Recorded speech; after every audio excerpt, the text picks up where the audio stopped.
முனைவர் அரங்ககோபால் ஐயா அவர்களை தலைமை உரை நிகழ்த்துமாறு உங்கள் சார்பாய் அன்போடு அழைக்கின்றேன்.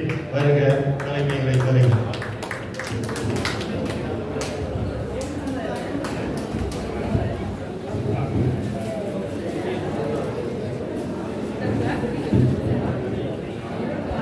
ஒன்று செய்து கொடுத்த பலம் தூய தாடி மார்பில் விழும். தொன்று செய்து கொடுத்த பலம் தூயதாடி மார்பில் விழும். மண்டை சிறப்பை உலகு தொழும். மனக்குறையில் திருத்த எழும். மானமும் அறிவும் மாந்தற்கு அழகு என்று சொன்ன மாபெரும் அறிஞர் பெரியாருடைய சொற்களை வணங்கி நல்ல செய்திகளை உங்களோடு பகிர்ந்து கொள்ள சில நிமிடங்கள் எடுத்துக்கொள்ள விரும்புகிறேன். நான் 3 நிமிடம் பேசலாம் இருக்கிறேன். நீங்க என்ன நினைக்கிறீங்க? எல்லாம் அமைதியா இருந்தீங்கன்னா ஐயா பேசுறது தெளிவா கேட்க அமைதியா இருக்கு. செவிக்கு உணவலாத போது சிறிது வயிற்றுக்கு வியப்பு என்று சொல்வார்கள். ஆனால் செவிக்கு உணவலாவிட்டால் சேதாரம் அதிகமில்லை. வயிற்றுக்கு உணவலாவிட்டால் வரலாறு திசை மாறும் என்பதை நாம் எல்லாம் அறிவோம்.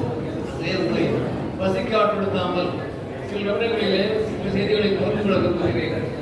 இது மிகச்சிறந்த விழா.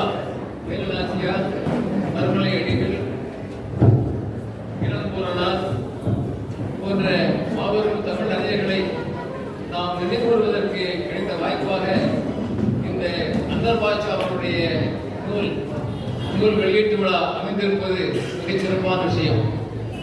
காவியங்களிலும் இலக்கியங்களிலும் சந்திக்கக்கூடிய நல்ல மனிதர்களை நேரடி வாழ்க்கையிலும் சந்திக்க வாய்ப்பு கிடைக்கிற போது வாழ்த்த முடிவதில்லை, வணங்கத்தான் முடிகிறது என்கிற அந்த செய்தியை இந்த அவையிலே நான் பார்க்கிறேன். எல்லோரும் சமூகத்தினுடைய மேன்மைக்காக பாடுபடுகின்ற மனிதர்களாக இருக்கின்றீர்கள். இங்கே நிறைய கருத்துக்கள் சொன்னார்கள். நிறைய குடும்பாட்டு கருத்துக்கள் இருக்கலாம், மாறுபட்ட கருத்துக்கள் இருக்கலாம். வள்ளுவரோடு கூட மாறுபட்டு பட்டிருக்கிறார்கள், இருக்க வேண்டும். சிந்தனை எப்படி என்பது வளர்ந்து கொண்டு இருக்கக்கூடிய ஒரு விஷயம்தான். நம்முடைய திருக்குறளிலே எனக்கு மிகவும் பிடித்த குறள் 2. ஒன்று, பகுத்துண்டு பல்லியர் ஓம்புதல், இன்னொரு தொகுத்தவற்றெல்லாம் தலை என்பது. 2வது, எல்லோரும் மிகவும் கவனத்திலே மிகவும் ஆராய்ச்சி செய்ய வேண்டிய ஒரு குறள், மலரிடம் மெல்லிது காமம். மலரிடம் மெல்லிது காமம். இது எத்தனை ஆசிரியர்கள் நமக்கு சொல்லிக் கொடுத்திருக்கிறார்கள் என்று எனக்கு தெரியாது. எத்தனை பேர் நாம் சரியாக கொண்டிருக்கின்றது தெரியாது. அந்த ஒரு குறளை, மலரினும் மெல்லிது காமம், குழந்தைகள் கவனிக்கிறீங்களா? மலரினும் மெல்லிது காமம் என்ற ஒரு திருக்குறளை ஒழுங்காக உயர்வாக நல்ல சிந்தனையோடு நாம் படித்திருந்தால் இன்றைக்கு பணிகளை நமக்கு தெரியும், நம்முடைய கல்வியாருக்கு தெரியும், எல்லாருக்கும் தெரியும். இந்த பாலியல் வன்புணர்வு என்பது எப்படி சாத்தியமாகும்? நான் ஒரு கேள்வியை கேட்டு விரும்புகிறேன். யாராவது பதில் சொன்னா மகிழ்ச்சி. ஆசிரியர் கேள்வியர் தான் பதில். உங்களுக்கு எல்லாம் ஈகோ இருக்கா? ஈகோ நம்பிக்கை நீங்க சொன்னா மகிழ்ச்சி. உங்களுக்கு ஈகோ இருக்கீங்களா? இல்ல இல்லை. ஈகோ இல்லைன்னு சொல்லுங்க. ஏதாவது கை தூக்கி பார்க்கலாம். ஈகோ இல்லை என்று சொல்கின்றவர்கள் எல்லாம் பொய் சொல்லாம சொல்லுங்க. கை தூக்கு நல்லா. ஈகோ இல்லை என்று யாராவது சொன்னால் அவர்கள் 100% பொய் சொல்கின்றார்கள் என்று பொருள். ஈகோ இருக்க வேண்டும். கல்வியாளர்களுக்கு எல்லாம் தெரியும். சைக்காலஜி படிச்சு எல்லாருக்கும் தெரியும். மற்றவர்கள் படிச்சிருப்பாங்க. 3 வகையான ஈகோ சொல்லப்படுகிறது. அது திருக்குறளில் இருக்கிறது. ஈடு என்பது ஒரு மிருக குணம். அது இருக்கிறது, எல்லா மனிதர்களும் இருக்கிறது. ஒரு ஆசிரியர், நம்முடைய கீதாமா அவர்களை மிக சிறந்த ஆசிரியர், மிகச்சிறந்த கல்வியாளராக இருந்திருக்கிறார்கள். அவர்களை பற்றி நிறைய நீங்க கேள்விப்பட்டிருப்பீங்க. நான் இன்னைக்கு தான் அவர்கள் பார்க்கிறேன். ஆனால் ஒரு பண்பாட்டினால she has become CEO not because of seniority, because of the discipline, because of the character she has become the CEO. அது உங்களுக்கு தெரியும். அவங்க எல்லாம் சொல்லிக் கொடுத்த விஷயம் தான் அது. நம்முடைய மனிதனுக்குள்ள மிருகம் இருக்கு, அது ஐடென்டிட்டி சொல்றோம். எல்லாத்துக்குள்ள இருக்கு. அதை தாண்டுவதற்காக தான் கல்வி, அதை வெளிப்படுத்துவதற்காக தான் கல்வி. அதுல பாசிட்டிவ் ஈகோ இருக்கு, நெகட்டிவ் ஈகோ இருக்கு. எல்லாம் சாதிக்க முடியும் என்பது பாசிட்டிவ் ஈகோ. எல்லாம் மாத்திரமே சாதிக்க முடியும் நெகட்டிவ் ஈகோ. அப்படி இருக்க கூடாது. அதை தவிர்ப்பது நமக்கு தெரியணும். அடுத்து முக்கியமான ஒரு ஈகோ இருக்கு. அது எல்லாத்துக்கும் இருக்குது, நம்ம மதிக்கிறது இல்லை. ஏதாவது எனக்கு சொன்னா முடியாது. எல்லாத்துக்கும் இருக்கிற ஒரு முக்கியமான ஈகோ நம்ம மதிப்பதே கிடையாது. அதை மதித்தா பெரிய விஷயம். நான் நிறைய நேரத்தில் கேரளாவில் கல்வி பாரதிய பல்கலைக்கழகத்தினுடைய BEd programme, I was the coordinator. அதில் பார்த்தீங்கன்னா நிறைய ஒரு 40 வயது 50 வயது தாங்க ஹஸ்பண்ட் ஒய்ஃப் எல்லாம் கனடாவில் வெளிநாட்டில் வேலை செய்யப்பட்டு மீன் பிடிக்கிறது இருந்தாங்க. நான் தான் முக்கியமான கோஆர்டினேட்டர் அதில் இது நடத்திட்டு இருந்தேன். முக்கியமான ஒரு 3வது ஈகோ, சூப்பர் ஈகோ அப்படின்னு சொல்லுவோம். அது என்னன்னு சொல்றது நான் சொன்னேன். ஒரு ஹைக்கூ கவிதை சொன்னேன். ஹைக்கூ எல்லாருக்கும் தெரிய ஒரு 3 வரிகள், கடைசி சொல்றது ஒரு பேச்சல் முடியணும். கொசுவலைக்குள் ஒரு கொசு, கொசுவலைக்குள் ஒரு வரி, ஒரு கொசு புதுசா, கொசுவலைக்குள் ஒரு கொசு அட டேஸ். இந்த டேஸ்க்கு ஒரு பேச்சல் வரணும். கொசுவலைக்குள் ஒரு கொசு அட டேஸ்.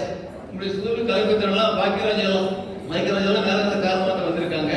யாராவது சொன்னா மகிழ்ச்சி எனக்கு. கொசுவலைக்குள் ஒரு கொசு அட டேஸ். இந்த டேஸ்க்கு ஒரு பேச்சல் வரணும். பாத்து சொல்லிட்டீங்க அதாவது பாராட்டலாம். பாத்து சொல்லிட்டாரு. எஸ், மனித சமுதாயம் தானே. கொசுவலை கொடு நான் சொல்லி நேரம் சொல்லி கொசுவலை கொடு ஒரு கொசு அடா சொல்லலாம். தயவு செய்து தெரியும் நீங்க கொசுவலைக்குள் ஒரு கொசு புதுசா 3வது அட டேஸ். மனசாட்சி, அதான் சுக்குரீகோ. இந்த மனசாட்சி எல்லாரும் இருக்க வேண்டும், இருக்கிறது. அதை நாம் மதிக்கிறோமா? வல்லதேகர் நன்னஞ்சு எழுவது பொய்யற்க. இந்த மாதிரி சிந்திக்க ஆரம்பிச்சோம்னா நிச்சயமா ஒரு மேலான சமூகம் வரும். நிலைக்குவான் சொல்வாரு, மேலே சென்று பாருங்கள் நாடுகளுக்கிலேயே கோடுகள் இல்லை, மேலே சென்று பாருங்கள் நாடுகளுக்கிலேயே கோடுகள் இல்லை, மேலே செல்லத்தான் முடிவதில்லை. மேலே போயிட்டோம்னா போர் நமக்கு எதுக்கு? கெட்ட போரிடும் குலைக்கிறது வேறு சாய்ப்போம் சொல்றாரு பாரதிதாசன் இல்லைங்களா? அந்த பண்பு வரணும் இல்லை. குழந்தைகளை பற்றி சொன்னாங்க. குழந்தைகளை தமிழ் பெயர்ல நிறைய வருத்தப்பட்டாங்க. நியாயமான வருத்தம் தான். தமிழ் அழியவே அழியாது, அழிக்க முடியவே முடியாது. இது எத்தனை பேர் வந்தாலும், எத்தனை அழிவு சக்திகள் வந்தாலும் தமிழ் மொழி அழிக்கவே முடியாது. ஒரே ஒரு உதாரணத்தை என் வாழ்க்கையிலே சொல்லுகிறேன். இது சொல்வது சுய புராணத்துக்காக அல்ல, சுய பெருமைக்காக அல்ல. எனக்கு 2 பேர்த்தைக்கு லண்டன்ல இருக்காங்க, பொண்ணெல்லாம் இருக்காங்க. சின்ன பொண்ணுக்கு 4 வயசுங்க. 4 வயசு ஒரு கூப்பிட்டுருக்கே அவங்க அம்மா போறாங்க. பேத்தியை கூப்பிட்டு அவங்க அம்மா போறாங்க. டீச்சர்ஸ் வராங்க, மம்மி கேஸ் கம் அப்படின்னு இருக்காங்க. இவ சொல்றா, it's not mummy, it's my அம்மா அப்படிங்கிறான். It's not mummy, it's my அம்மா அப்படிங்கிறான். அவ்வளவு எவ்வளவு எப்படி முடியுது? வீட்டில் இந்த பெற்றோர்கள் முன்னுதாரணமாக இருந்தாங்கன்னா நிச்சயமாக தமிழ் வளர்த்துதான் செய்யும். புரியுது? இட்ஸ் நாட் மம்மி அப்படின்னு சொன்னாங்கன்னா டீச்சர் அம்மா இருந்து போய் டீச்சர் டீச்சர் ஒவ்வொரு நாளும் ஒரு வார்த்தை கற்றுக்கிறார் குழந்தைகிட்ட இருந்து. ஒரு ஆசிரியர் என்பவர் நான் வகுப்புகளை போகும்போது நான் இன்னைக்கு கற்றுக் கொடுக்க போகிறேன், நான் இன்னைக்கு கற்றுக் கொடுக்க போகிறேன் என்று போகிற வாத்தியாரே கிடையாது. நான் கற்றுக்கொள்ள போகிறேன் என்று யார் முறையில அதுதான் வாத்தியார். அதுதான் வாத்தியார். பண்பாட்டுக்கு அதே குழந்தைகளுக்கு 4 வயசு குழந்தைங்க இந்த மியூசிக்கல் சேர் தெரியும். மியூசிக்கல் சேர் 10 பேர் விடுவாங்க, 9 சேர் இருக்கும். அப்படியே குழந்தைகள் வந்து கடைசியில் ஒரே ஒரு சேர் இருக்கு. என்னோட பேத்தி இன்னொரு குழந்தை விளையாண்டு இருக்காங்க. மியூசிக் ஸ்டாப் பண்ணாங்க. பேத்தி போய் உட்காந்துட்டான். உட்காந்து அடுத்த மணி நேரம் இருந்திருக்கா. எந்திரிச்சு அவளுக்கு கொடுக்க வச்சுட்டான். 4 வயசு பொண்ணு எந்திரிச்சு அது 10 ஃப்ரெண்டு கொடுக்க வச்சுட்டான். மிஸ் 2 பேருக்கு பாராட்டி கற்றுக் கொடுத்துருக்காங்க. 2 பேருக்கு பாராட்டு பெருசு. இதை பொண்ணுகிட்ட சொல்லியிருக்காங்க. அவன் தனியாக ஒரு ஸ்பெஷல் கேக் வாங்கி பாராட்டி இருக்கா. அந்த அப்பா கேட்டிருக்காங்க, தங்க சீட் கிடைச்சா கணேசியா இவனுக்கு சீட் கிடைச்சதில்ல, நீங்க பரிசு கிடைச்சது ஏன் அப்படின்னா அவ that's my friend, she should not be sad அப்படின்னு. என்னுடைய நண்பர், என்னுடைய சிநேகிதி, அவ மகிழ்ச்சியா இருக்கணும்ல அப்படின்னு. இந்த பண்பாடு என் பொண்ணு போன் பண்ணி சொன்னான், இது எங்க அப்பா உங்க வீட்டு இருந்து வர அப்படின்னு. இல்லை எங்கிட்ட இருந்து வரல, மாமா கிட்ட இருந்து வர அப்படின்னு சொன்னேன். எப்படி என் பையன் சிவிங்க இந்த குழந்தைகள் நிறைய பேர் அடிக்கடி பார்த்துருக்கேன். நான் அடிக்கடி சொல்ற விஷயம், ஒரு குழந்தையை பார்த்து உன்னை அடித்து விடுவேன் என்று சொல்லுகிற உரிமை, ஒரு குழந்தையை பார்த்து உன்னை அடித்து விடுவேன் என்று சொல்கிற உரிமை அப்பாவுக்கு அம்மாவுக்கு வாத்தியாருக்கு யாருக்குமே கிடையாது. இதே பாடியில் ஜெயகாந்தன் சொல்ற ஒரு முறை நம்ம மாதவ பிள்ளை சொல்லியிருந்தாருங்க. இந்த மேடை ஜெயகாந்தன் பேசிய மேடை, ரஞ்சித்நாத் பேசிய மேடை, கோவிந்த் ராமநாதன் பேசிய மேடை, பலாதிகள் பேசிய மேடை, கோவை ஞானி பேசிய மேடை. இந்த மேடையில் ஜெயகாந்தன் சொன்னார், படிச்சுக்கிறதுக்கு தெரிஞ்சுக்கிறது தான் பள்ளிக்கூடத்துக்கு போறோம். இந்த வாத்தியார் அடிக்கிறாங்களா, இந்த வாத்தியார் அடிக்கிறாங்களா, எதுக்காக அடிக்கிறாங்க? இருந்து போல தான் பள்ளிக்கூடத்துக்கு போறோம், எதுக்கு அடிக்கிறாங்க? அது வாத்தியாருக்கு எவ்வளவு அது இருந்தா அடைப்பாங்களா? சொல்ல நானும் ஒரு நாள் ஆசிரியராகவே என் குழந்தைகளை அடிக்கவே மாட்டேன் என்று சின்ன வயதிலே என் மனதுக்குள்ளே சொல்லிக் கொண்டேன். நானும் ஒரு நாள் ஆசிரியராகவே என் குழந்தைகளை அடிக்கவே மாட்டேன் என்று சின்ன வயதிலே இந்த மனதுக்குள் சொல்லிக் கொண்டேன். என் குழந்தைகளை அடிக்கவே கிடையாதுங்க. இப்ப ஒரு சின்ன கேள்வி, குழந்தைகளை அடிச்சேன்னு சொல்லக்கூடிய பேரண்ட்ஸா இருக்கீங்களா? நான் குழந்தை அடிச்சதே கிடையாது.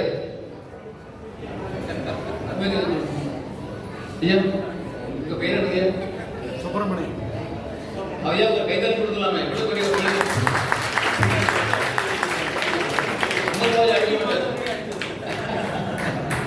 அது இப்பெல்லாம் நிறைய கதை மாறி போச்சுங்க.